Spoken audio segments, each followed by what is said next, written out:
Le ciel de l'Ukraine se dégage un peu sur fond de vote séparatiste. Après l'accord gazier signé jeudi soir avec la Russie sous l'égide de l'Union européenne, le président Porochenko a proposé hier de reconduire Arseniy Yatsenyuk au poste de Premier ministre. La formation du chef du gouvernement, le Front populaire, a créé la surprise aux législatives de dimanche dernier en devançant légèrement le bloc présidentiel au scrutin proportionnel. Une concession de taille pour bâtir une coalition gouvernementale solide, Arseniy Yatsenyuk est partisan de la ligne la plus ferme à l'égard de la Russie.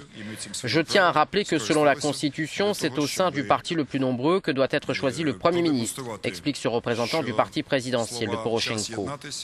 Nous avons exercé notre droit en ce sens, dans la droite ligne de notre slogan « Il est temps de nous unir », qui n'est pas seulement notre devise, mais aussi l'objectif de notre mandat. Seule ombre à ce tableau qui s'améliore progressivement, la situation sur le terrain qui demeure très tendue avant le vote séparatiste organisé demain sur les territoires qui échappent au contrôle de Kiev, comme la République autoproclamée de Donetsk.